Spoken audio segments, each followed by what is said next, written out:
Welcome to ILTV's Insider. I'm Aaron Porras, and today we're talking about Israel's next supposedly biggest challenge in international diplomacy. The Jewish state is now finding itself with the short end of the stick opposite Moscow and Washington, D.C. Now, the news is starting in Syria, where Israel is often allegedly acting against Iranian influence in the region, and Israel particularly is accused of ongoing airstrikes against Iranian and Iran-affiliated targets. But now, London-based news Asharq al-Awsat is citing Russian officials who say that Moscow has, quote, run out of patience with Israeli actions in Syria. And in fact, Russia has admitted to shooting down 7 of 8 recently launched Israeli missiles, and Moscow will soon be supplying President Assad with advanced air defense systems of his own. So what changed, and how will Israel deal? Joining us with answers is diplomatic correspondent for the Times of Israel, Lazer Berman, and then Mickey Aronson, expert in international relations with the Jerusalem Institute for Strategy and Security, and former head of the Foreign Relations Directorate under the National Security Council in the Prime Minister's office. Thank you both so much for being with us. Now, Mickey, I'm going to start with you. Former Prime Minister Netanyahu reached a deconfliction mechanism in Syria to keep Russia and Israel from stepping on each other's toes. Basically, Russia would stay out of Israel's way when Israel kept Iran from expanding into Iraq, Syria, Lebanon, and Israel would refrain from directly harming Syrian dictator President Bashar al-Assad, who is propped up by Moscow. What changed in this agreement? I don't think anything changed in this agreement. The reports about a complete reversal of Russian policy towards Israel are exaggerated, I would say, to say the least.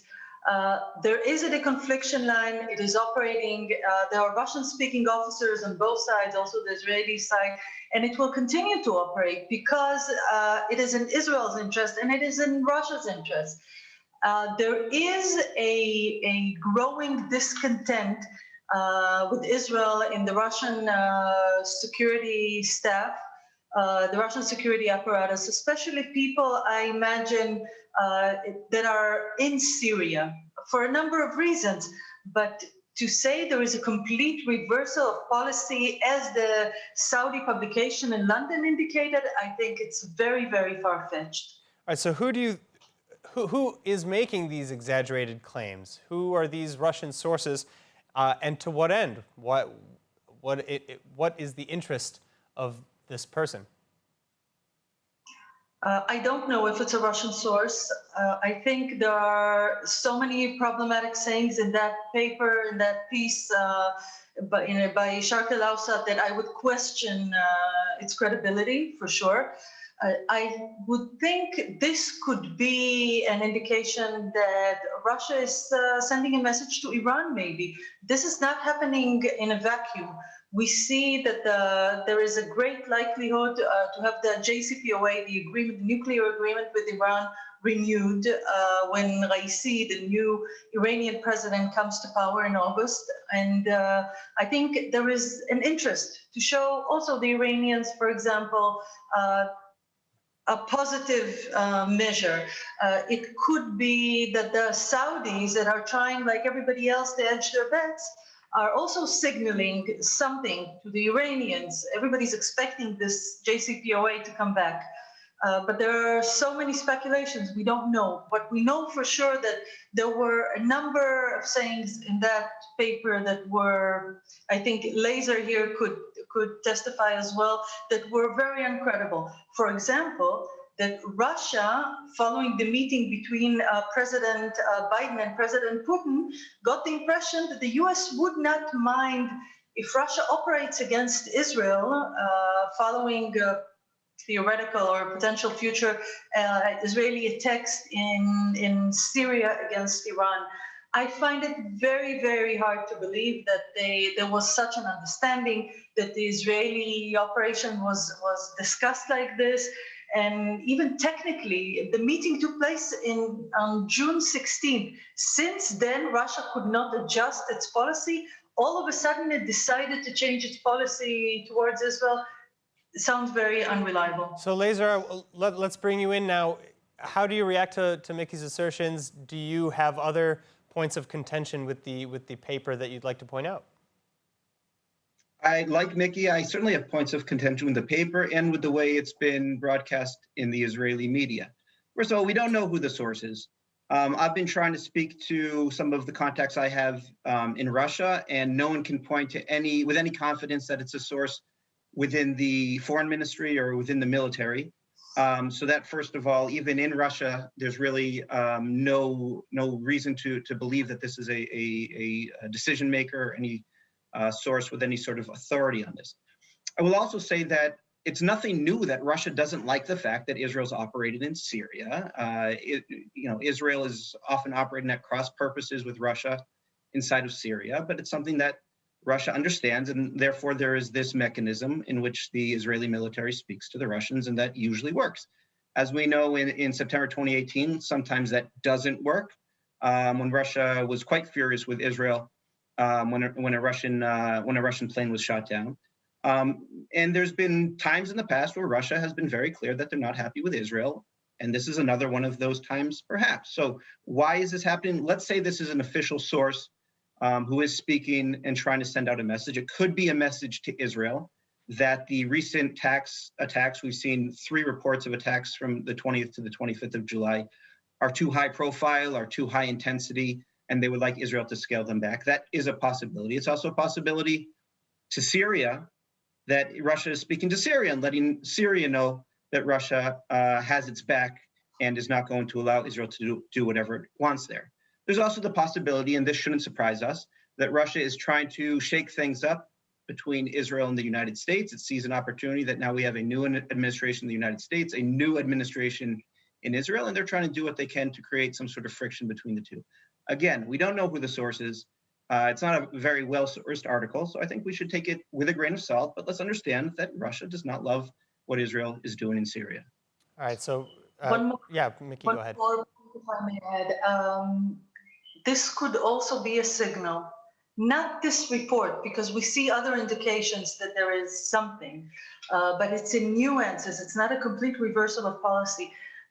It could be an indication that Moscow is sending to Jerusalem, there is a new government in Jerusalem, saying, remember the rules of the game, remember Russian priorities and respect them. Don't change the rules of the game, and we expect something in return.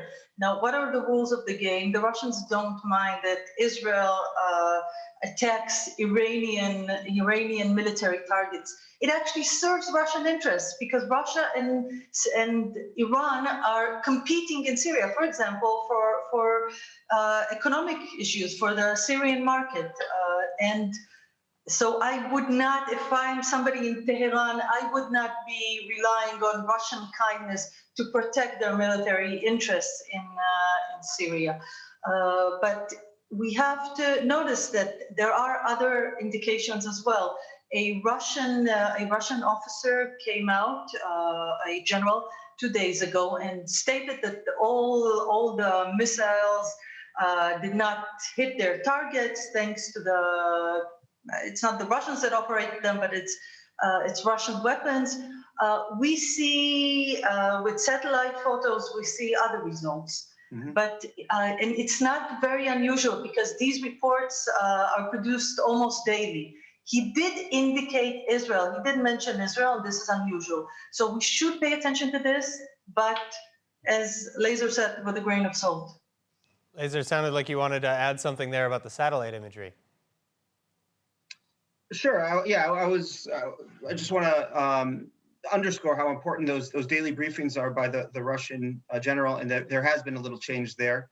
I just wanted to point out something also about the S-400 issue, that in the past, countries like Turkey were reported to criticize the effectiveness of Russian air defense systems, and they would point to Israeli successes in Syria as a reason to not trust the effectiveness of the system. I can point to articles in 2020 where the Turks were saying that they have doubts about the Russian systems because of Israeli actions. So this could also be these reports that also don't seem too reliable, that the Syrians were shooting down all 8 Israeli missiles, that they could also be some sort of signal that the Russian air defenses do work. They are effective. They're effective against an advanced air force like Israel's. But again, we don't have to treat them as gospel, and we should understand what Russia's interests are in putting out this sort of information. All right, so Laser, this is a really important point. Sorry. This is an extremely important point because the report that came out in London said Russia would send its best merchandise, defense merchandise, to Syria so it could be operated against Israeli attacks beyond what there is already on the ground in Syria. Now, the defense industries for Russia are a crucial matter. First of all, because it's source number 2 to the income to their state budget after gas and oil. And it's a major source for national pride. Now, I'm just throwing here scenarios in the air. Imagine that these state-of-the-art defense systems are sent to Syria, and there are also Russian experts to operate them, and somebody attacks and manages to overcome the Russian systems. This would be a serious lose face for the Russians. I'm confident they will not risk that. Definitely not for the Iranians. All right, so I want to ask actually now a little bit about the United States, because it's speculated that this shift in policy on Russia's behalf came only as a response to the allowance or the leniency of the United States in terms of putting pressure on Russia to defend Israeli strikes, or at least to put pressure on Russia to ignore the Israeli strikes. What does that say about the Biden administration's relationship with Israel, or does it say anything? And again, we really should just take any reports of U.S. change in policy with a grain of salt. Laser. Sure. So I don't think we should be trusting Russia on anything that could possibly affect the American-Israel relationship in terms of what happened behind closed doors. Putin and Biden have some weighty issues to talk about. There's no question about that. There are areas in which they can and have cooperated, including arms control and possibly climate change. And of course, there's the areas that we know that are of significant disagreement: human rights, NATO, Europe, and other issues. I don't think Israeli strikes in Syria are at the top of that list, and that is something that the Biden administration would bring up with Putin in a limited conversation.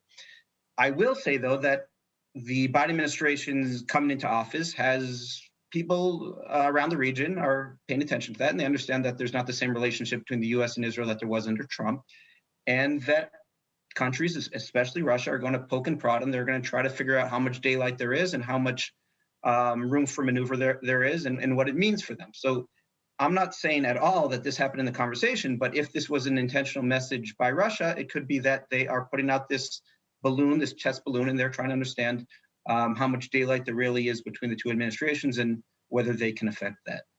I see. All right. Now, Mickey, I want to talk a little bit about the JCPOA, because you mentioned very quickly that those ongoing negotiations might bear some sort of influence on the current discourse and the current diplomatic issue between Israel, Russia, the United States, et cetera. But so if passing the JCPOA were the end game, wouldn't it make sense to maintain pressure on Iran, to allow Israel to continue doing all these acts? Again, shouldn't Russia just kind of step back?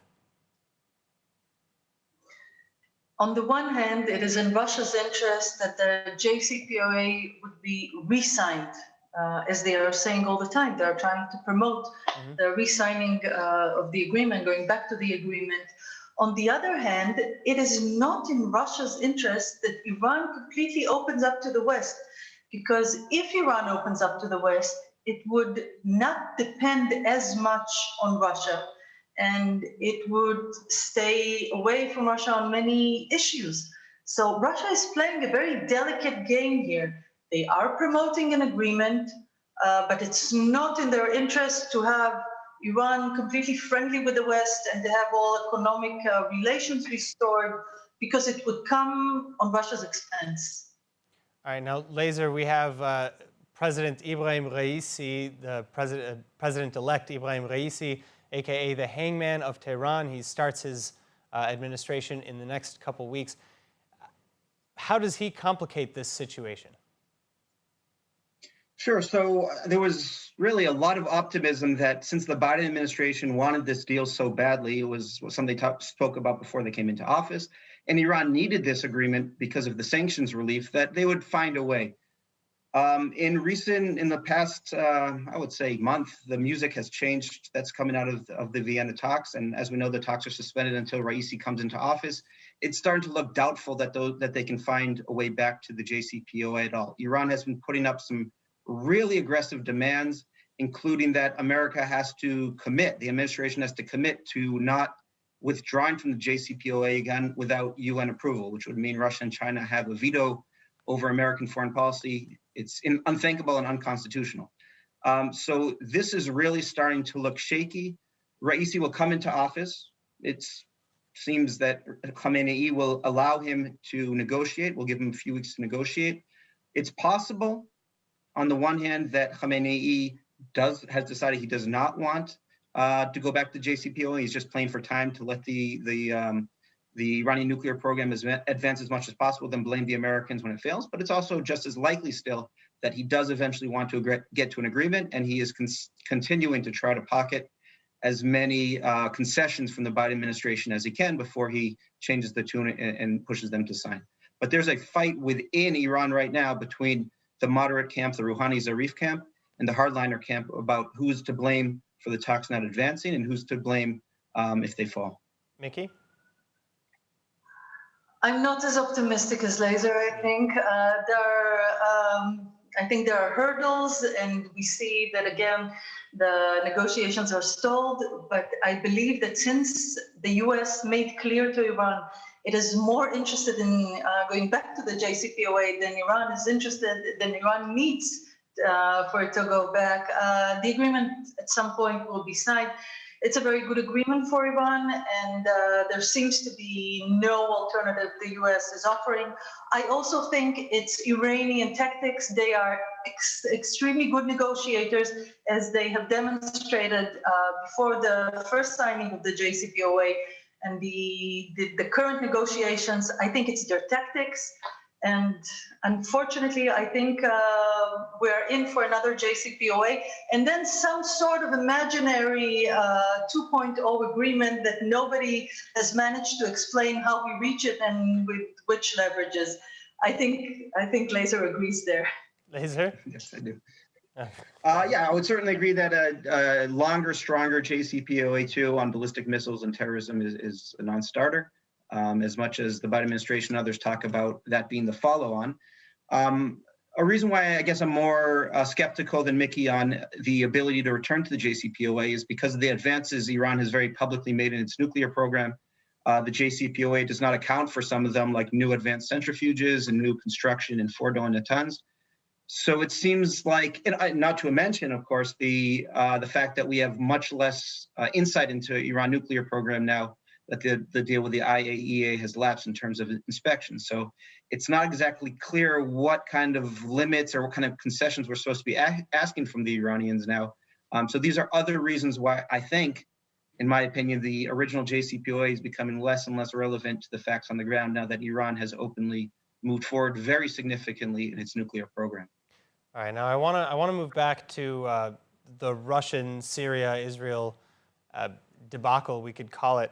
Mickey, if Russia supplies Syria with more advanced air defenses, or maybe teaches Syrian defense forces to operate the defense batteries more efficiently to get some of these better results that we were talking about earlier, how does that impact Israel's security?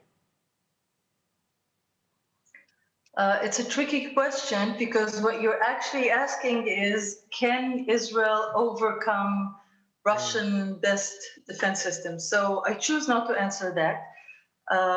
But I would say that Israel has to make a choice. There are already very advanced weapon systems in Syria. The Russians have explained that they did not operate many times against the attacks because of differences in weather conditions. That is, that weapon systems that operate well in Russia don't operate well in the Middle Eastern heat, or that there are Syrians who operate them very unskillfully. I think Israeli government has to make a choice. The Russians are signaling something, for sure. And there is no argument that Israel can and will continue to operate against Iranian military entrenchment in Syria. But maybe, just maybe, it's wise to try and think whether the operational logic is not subordinate to the strategic logic of our relations with Russia.